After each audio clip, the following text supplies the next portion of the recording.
नमस्कार, आप देख रहे हैं 10 कदम। आपके साथ मैं हूं अमित गर्ग शुक्ला। शुरुआत करते हैं आज की बड़ी खबर के साथ। बड़ी खबर है कि पीएम मोदी आज वीडियो कॉन्फ्रेंसिंग करेंगे। यूपी के सभी विभागों की बड़ी तैयारियां की गई हैं। कोरोना से बचाव को लेकर सीएम के निर्देश पर विभागों की लिस्ट भी तैयार की गई है। कल रात सीएम ऑफिस कंपाइल्ड रिपोर्ट भेज भी दी गई है। रिपोर्ट में विभागवार तैयारियों के बुलेट पॉइंट्स भी शामिल किए गए हैं। यूपी में कोरोना की रोकथाम की तैयारियों को लेकर पीएम जानकारी देंगे और उससे पहले सरकार की तरफ से तमाम तैयारियां मुकम्मल कर ली गई हैं। विभागवार रिपोर्ट तैयार की गई है और उसको बाकायदा सीएम ऑफिस को सौंप दी गई है। आज जब प्रधानमंत्री मोदी वीडियो कॉन्फ्रेंसिंग के जरिए जुड़ेंगे तब उनकी तरफ से ही संदेश दिया जाएगा कि जो तैयारियां की गई हैं कैसे उसको और पुख्ता किया जाए, और साथ ही साथ वो विभागवार फीडबैक भी लेंगे।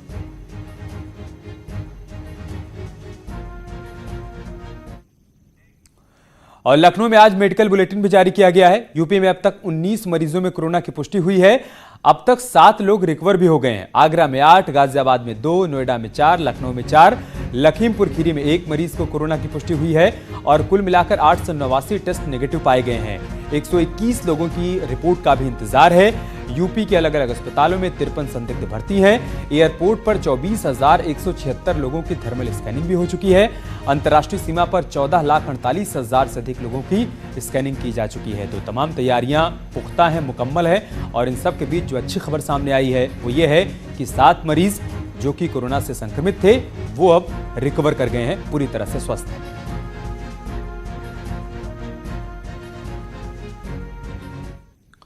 और एक बड़ी खबर सामने आ रही है। भारत में कोरोना के मामले बढ़ गए हैं। भारत में अब तक कुल 195 मामले सामने आए हैं। 195 में से 32 विदेशी लोगों को कोरोना की पुष्टि हुई है।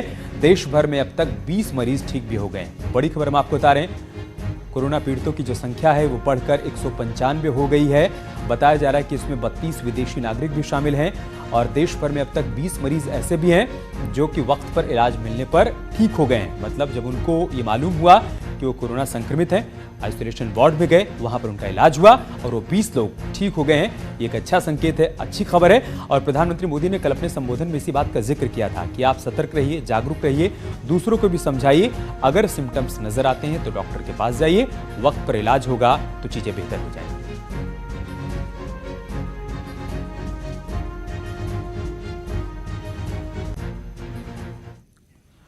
और बात करते एक अच्छी खबर की। मास्क की कमी को कैदी पूरा करेंगे। मेरठ के जिला कारागार ने मास्क की कमी को पूरा करने के लिए एक बड़ी पहल की है।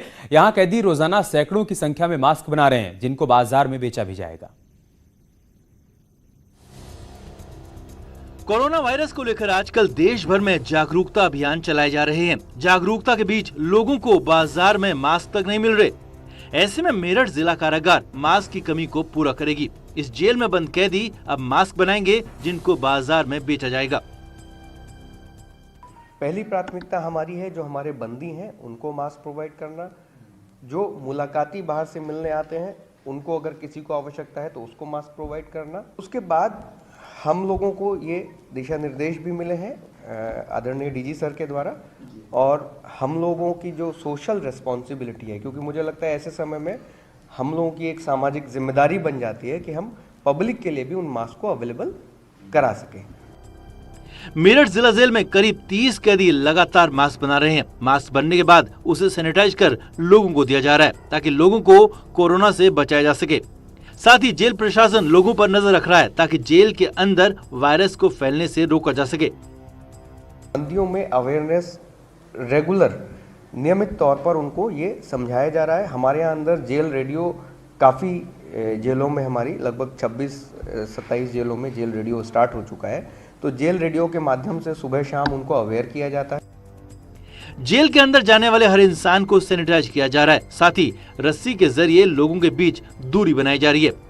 जेल के अंदर लगे सीसीटीवी कैमरों से हर कैदी पर नजर रखी जा रही है। जेल के अंदर लगे बैनरों में कोरोना से बचने के उपाय भी बताए गए हैं। मास्क आने वाले दिनों में बाजार भी भेजे जाएंगे जहां लोगों को मेरठ जिला कारागार सहित अन्य जेलों के जो कैदी हैं उनके बनाए गए मास्क दिए जाएंगे। निश्चित तौर पर यह प्रयास सराहनीय है क्योंकि जिस तरह से देश भर में मास्क की कमी हुई है उससे यकीनन लोग परेशान थे। अब जेलें इस मास्क की कमी को पूरा करेंगी। कैमरा पर्सन अभिषेक शर्मा के साथ उमेश श्रीवास्तव, न्यूज़ 18 मेरठ। और एक बार फिर से बात करते हैं बड़ी खबर की। पीएम मोदी आज वीडियो कॉन्फ्रेंसिंग करेंगे। यूपी के सभी विभागों ने बड़ी तैयारियां कर ली हैं। कोरोना से बचाव को लेकर सीएम के निर्देश पर विभागों की लिस्ट भी तैयार कर ली गई है और आज रात प्रधानमंत्री मोदी वीडियो कॉन्फ्रेंसिंग के जरिए सभी विभागों से जुड़ने वाले हैं।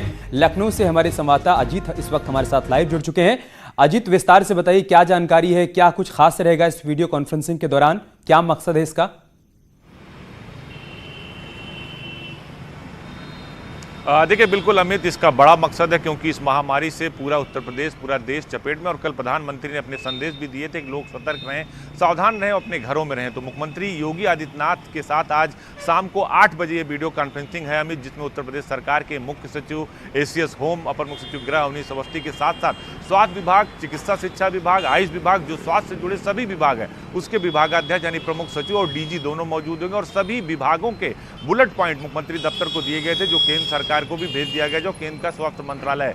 8 बजे इस बात पर चर्चा होगी कि उत्तर प्रदेश आखिर कोरोना वायरस से निपटने के लिए कितना तैयार है अमित, और आगे इसके लिए क्या हो सकता है। हालांकि उत्तर प्रदेश सरकार की तरफ से सभी प्रिकॉशन लिए जा रहे हैं। स्कूल कॉलेजेस बंद कर दिए गए हैं, परीक्षाएं स्थगित कर दी गई, यहां तक कि मुख्यमंत्री के सारे कार्यक्रम निरस्त कर दिए गए। 19 मार्च से जो जनसंपर्क अभियान शुरू होने थे, बड़े बड़े जिलों में जो रैलियां होने थे, उनके दौरे होने थे, वो कैंसिल कर दिया गया। और अयोध्या में जो पूजा पाठ का कार्यक्रम है रामलला पर 24 मार्च को, उसको भी सीमित कर दिया गया है। सिर्फ मुख्यमंत्री वहां रहेंगे और ट्रस्ट के मेंबर उसे लाइव दिखाया जाएगा। दूसरी बात यह है कि कोरोना वायरस को लेकर उत्तर प्रदेश सरकार ने अब तक 1 लाख आंगनबाड़ी कार्यकर्तियों, आशा कार्यकर्तियों, एएनएम कार्यकर्तियों को ट्रेन किया है, 8000 डॉक्टरों को ट्रेन किया गया। इसके अलावा 75 जिले के सभी जिला मुख्यालय पर स्थित अस्पतालों में 10-10 बेड के आइसोलेशन वार्ड बनाए गए हैं। इन सब बातों को लेकर चर्चा होगी प्रधानमंत्री से, और उत्तर प्रदेश कोरोना वायरस से निपटने के लिए कितना तैयार है, इस बात को मुख्यमंत्री की तरफ से प्रधानमंत्री को ब्रीफ किया जाएगा कि हमारे यहाँ क्या तैयारी है, हमने क्या प्रिकॉशन लिया। क्योंकि अब तक 19 मरीज आए हैं, 14 लाख से अधिक लोगों की स्क्रीनिंग की गई है और सैंपल्स लिए गए। अभी भी 121 लोगों की रिपोर्ट ठीक है, तमाम तैयारियां पुख्ता है, लेकिन एक सवाल हर किसी के जहन में है कि प्राइवेट हॉस्पिटल्स को इस बात की परमिशन नहीं दी गई है कि वो किसी संक्रमित को एडमिट करें या फिर उसका इलाज करें या फिर उसका टेस्ट करें। हमारे पास सरकारी अस्पतालों की संख्या बहुत सीमित है और आप ये बता रहे हैं कि 75 जिलों में जितने भी सरकारी अस्पताल हैं 10-10 वहां पर बेड को आरक्षित रखा गया है। इस हिसाब से 750 के आसपास की संख्या होती है। मान लीजिए अगर हम स्टेज 3 में चले जाते हैं, भगवान न करे अगर ऐसा होता है, तो उस स्थिति से निपटने के लिए क्या आगे कुछ और बड़े कदम उठाए जा सकते हैं, कुछ बड़े फैसले लिए जा सकते हैं, प्राइवेट हॉस्पिटल्स को भी शामिल किया जा सकता है या फिर अस्थायी हॉस्पिटल्स भी बनाए जा सकते हैं? क्या इस दिशा में भी कुछ कदम उठाए जा सकते हैं क्या? देखिए, बिल्कुल इस मसले पर खुद हमारी मुख्यमंत्री से बात हुई थी 2 दिन पहले, तो उन्होंने साफ तौर पर कहा था कि सिर्फ जिला अस्पताल नहीं, एक जिले में 8 से 9 पीएससी होते हैं, सीएससी होते हैं और डिस्ट्रिक्ट हॉस्पिटल होता है, महिला हॉस्पिटल होता है। तो लगभग 8000 बेड पूरे यूपी में सुरक्षित रखे गए हैं। इसके साथ ही उन्होंने ये भी बात कही थी कि अगर हमें जरूरत पड़ी तो जो निजी अस्पताल हैं, बड़े अस्पताल हैं, उनसे स्वास्थ्य विभाग के अधिकारी बात कर रहे हैं कि वहाँ भी वो लेबोरेटरी की व्यवस्था करें, वो भी अगर चेक करना चाहते हैं करें, सहयोग करें, और प्राइवेट अस्पतालों से भी बात की जाएगी। हालांकि अभी स्टेज 3 नहीं आया, उसको लेकर साफ तौर पर मुख्यमंत्री का कहना था कि हम हर तैयारी से निपटने को तैयार हैं, हमारी तरफ से पूरी तैयारियां पुख्ता हैं, सिर्फ उपचार ही इसका बचाव है। लिहाजा लोग सिर्फ अफवाहों पर ध्यान ना दें, घरों में रहें, सतर्क रहें और सुरक्षित रहें। तो सरकार पूरी तरह से तैयार, और यही सब बातें आज प्रधानमंत्री के साथ मुख्यमंत्री की तरफ से शेयर की जाएंगी कि हमारी इतनी तैयारी और हमें इन चीजों की जरूरत है। अगर केंद्र सरकार से किसी चीज की जरूरत होगी, किसी पैसे की जरूरत होगी, दवा की जरूरत होगी, तो वो सब उत्तर प्रदेश के सीएम और यहाँ के आला अफसर आज प्रधानमंत्री से इन बातों को शेयर करेंगे और अपनी बात रखेंगे कि हम कितना तैयार हैं और हमें की तैयारी के लिए किन किन चीजों की आवश्यकता है। तो एक बड़ी वीडियो कॉन्फ्रेंसिंग होगी शाम को 8 बजे, जिसमें उत्तर प्रदेश के सभी विभागों के आला अधिकारी और उत्तर प्रदेश के मुख्यमंत्री योगी आदित्यनाथ मौजूद होंगे, जिससे वीडियो कॉन्फ्रेंसिंग के जरिए प्रधानमंत्री बात करेंगे। बहुत शुक्रिया आपका हमारे साथ जुड़ने के लिए, तमाम जानकारी। और बात करते हैं एक बड़ी खबर की। यूपी सरकार ने केंद्र सरकार से मदद मांगी है। किसानों की मदद के लिए केंद्र से मदद की मांग की गई है। यूपी सरकार की तरफ से राष्ट्रीय आपदा निधि से 358 करोड़ रुपए की मांग की गई है। केंद्रीय कृषि मंत्रालय को यह पत्र भेजा गया है।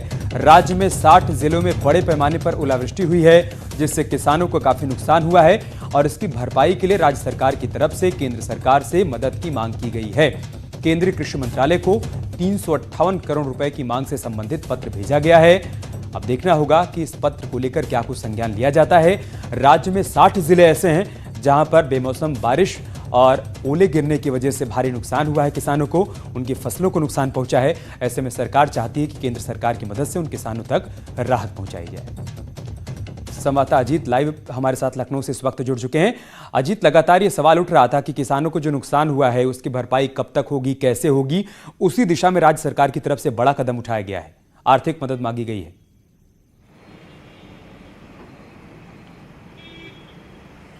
देखिए अमित, बिल्कुल ये बड़ा नुकसान हुआ था। 1 मार्च से 15 मार्च तक जो यूपी में ओलावृष्टि से, आकाशीय बिजली से या बारिश से जो फसलों का नुकसान हुआ था उसमें 7 लाख किसान प्रभावित थे और 3 लाख हेक्टेयर जमीन की 30% जो फसल थी वो पूरी तरह से नष्ट हो गई थी। सभी जिलाधिकारियों से मुख्यमंत्री ने रिपोर्ट मांगी थी और रिपोर्ट के बाद जब पूरा आकलन किया गया तो लगभग 358 करोड़ रुपए का नुकसान हुआ है। और राहत कार्यालय जो है उसकी तरफ से केंद्र के कृषि मंत्रालय को भेजा गया कि हमें इन चीज़ों की जरूरत है। 31 लोगों की मौत हो गई थी अमित, इस पूरे ओलावृष्टि और आकाशीय बिजली की वजह से, जिनको सरकार की तरफ से 4-4 लाख रुपए का मुआवजा धनराशि दी गई थी। लेकिन अब चूंकि 7 लाख किसान एक बड़ी संख्या होती है किसानों की, यूपी के 60 जिले प्रभावित हैं और 3 लाख हेक्टेयर जमीन प्रभावित है, तो एक किसानों की कमर एक तरीके से अगर कहा जाए तो टूट गई है, जिसको लेकर सरकार की तरफ से सारे कदम उठाए गए। जिलाधिकारियों की तरफ से राहत पहुंचाई गई। जो मृतक थे उनको 4-4 लाख रुपए दिया गया, जो घायल थे उनको 50-50 हजार रुपए मुख्यमंत्री की तरफ से दिया गया था। लेकिन अब केंद्र सरकार से लगभग 350 करोड़ रुपए की डिमांड उत्तर प्रदेश सरकार की तरफ से की गई है और अब कहा जा रहा है कि अगले 1 सप्ताह के अंदर केंद्र सरकार के कृषि मंत्रालय की तरफ से ये धनराशि स्वीकृत हो जाएगी और उत्तर प्रदेश उसके बाद किसानों तक राहत पहुंच पाएगी। अजीत, बहुत शुक्रिया आपका हमारे साथ जुड़ने के लिए और तमाम जानकारी हम तक पहुंचाने के लिए। एक बड़ी खबर लखनऊ से आ रही है जहां पर कोरोना के 4 पॉजिटिव मरीज पाए गए हैं। स्वास्थ्य विभाग में हड़कंप मचा हुआ है। बड़ी खबर हम आपको बता रहे हैं, लखनऊ में कोरोना पीड़ितों की संख्या बढ़ गई है। 4 मरीज कोरोना पॉजिटिव पाए गए हैं और इस खबर के बाद से स्वास्थ्य विभाग में हड़कंप मचा हुआ है। तो एक तरफ तमाम एहतियात बरते जा रहे हैं, तमाम कदम उठाए जा रहे हैं और इन सब के बीच लखनऊ से खबर सामने आई है 4 और लोग कोरोना पॉजिटिव पाए गए हैं। संवाददाता अलाउद्दीन हमारे साथ जुड़ चुके हैं। अलाउद्दीन, क्या जानकारी है आपके पास? देखिए, ये बड़ी भयावह स्थिति अब शुरू हो गई है। जो तीसरे स्टेज की बात तमाम लोग कह रहे थे वो शायद राजधानी लखनऊ में कम से कम वो तीसरा स्टेज दिखने लगा है, क्योंकि मैन टू मैन यानी इंसानों से इंसानों जब कोरोना वायरस फैलने लगता है तो मेडिकल साइंस की लैंग्वेज में उसे तीसरा स्टेज कहा जाता है। जो जूनियर डॉक्टर पर जो है डिटेक्ट हुआ था, जिसमें कोरोना के वायरस पाए गए थे, जो पीड़ितों का इलाज कर रहा था, अब उसके 3 रिश्तेदारों में, यानी वो जो घर गया है अपने लोगों से, अपने फैमिली के लोगों से मिला है, तो उनके घर के 3 लोगों में कोरोना आज पॉजिटिव पाया गया है। 3 मरीज उनके घर के हैं और 1 मरीज महानगर का रहने वाला है, जो कि अब्रॉड से, गल्फ कंट्री से आया हुआ था। जब जो है जिस तरह से हालात लखनऊ में बन रहे हैं, जो इंसानों से इंसानों में, क्योंकि जिस जूनियर डॉक्टर को कोरोना हुआ था वो जो बाहर टोरंटो या कनाडा से जो महिला आई थी, उनके इलाज के दौरान उसको हुआ, फिर उसके परिवार के लोगों को हुआ है। तो ऐसे में जिस स्थिति का आकलन कल देर रात पीएम ने पूरे देश को संबोधित करते हुए कहा था, शायद उस स्थिति में धीरे धीरे राजधानी लखनऊ तो कम से कम पहुंचने वाला है। तो ऐसे में लोगों को बेहद संजीदगी से इन तमाम चीजों पर अमल करने की जरूरत है। आंकड़ों की जहां तक बात है, आंकड़े अब राजधानी लखनऊ के 8 पहुंच गए हैं। एक लखीमपुर खीरी के रहने वाले व्यक्ति में कल पुष्टि हुई थी, यानी 9 लोगों का इलाज मेडिसिन डिपार्टमेंट के केजीएमयू के मेडिसिन डिपार्टमेंट में चल रहा है। तो उसमें से कुल 8 जो है लखनऊ के लोग हैं, एक लखीमपुर खीरी का रहने वाला। हालांकि अभी चिकित्सकों ने आशंका व्यक्त की है, कुछ रिपोर्टें दोपहर बाद फिर आने वाली हैं, शायद इसमें कुछ बड़े नाम भी हो सकते हैं। हालांकि अभी भी कोरोना को लेकर के जो जो है तमाम चीजें हैं कि नाम की पुष्टि ना की जाए, तो ऐसे में वो नाम तमाम चिकित्सकों की तरफ से नहीं बताए जा रहे हैं, लेकिन दोपहर बाद ये आंकड़ा शायद फिर से और लेकिन चिंता की बात यही है कि 4 और मरीज सामने आ गए। बहुत शुक्रिया अलाउद्दीन आपका हमारे साथ जुड़ने के लिए और जानकारी हम तक पहुंचाने के लिए। एक और बड़ी खबर आ रही, पीएम मोदी की मुख्यमंत्रियों के साथ आज वीडियो कॉन्फ्रेंसिंग होनी है। देश के सभी मुख्यमंत्रियों से बात करेंगे पीएम मोदी। वीडियो कॉन्फ्रेंसिंग के जरिए बात करेंगे प्रधानमंत्री मोदी। कोरोना से निपटने की तैयारियों पर इस दौरान चर्चा होने वाली है। बड़ी खबर हम आपको बता रहे हैं, प्रधानमंत्री मोदी आज देश के तमाम मुख्यमंत्रियों से बातचीत करने वाले हैं। वीडियो कॉन्फ्रेंसिंग के माध्यम से अलग अलग राज्यों के मुख्यमंत्रियों के साथ वो जुड़ेंगे और बातचीत करेंगे कि कोरोना से निपटने को लेकर क्या कुछ तैयारियां की गई हैं और आगे और क्या कुछ कदम उठाए जा सकते हैं। कल उन्होंने देश को संबोधित किया था, उस दौरान भी उन्होंने देशवासियों से यही अपील की थी कि बचाव ही सबसे बड़ा उपाय है और साथ ही साथ उन्होंने लोगों से यह भी कहा था कि कोशिश करें कि बहुत जरूरी हो तभी घर से बाहर निकलें। जनता से जनता के लिए कर्फ्यू लगाने की उन्होंने बात कही थी और अब ये खबर सामने आ रही है कि आज वो अलग अलग राज्यों के मुख्यमंत्रियों के साथ भी वीडियो कॉन्फ्रेंसिंग के माध्यम से जुड़ने वाले हैं, जिसमें वो बातचीत करेंगे और इस बात की समीक्षा की जाएगी कि तैयारियों में और क्या कुछ गति दी जाए। संवाददाता अनूप गुप्ता हमारे साथ जुड़ चुके हैं। अनूप, क्या जानकारी इस बड़ी खबर से जुड़ी हुई?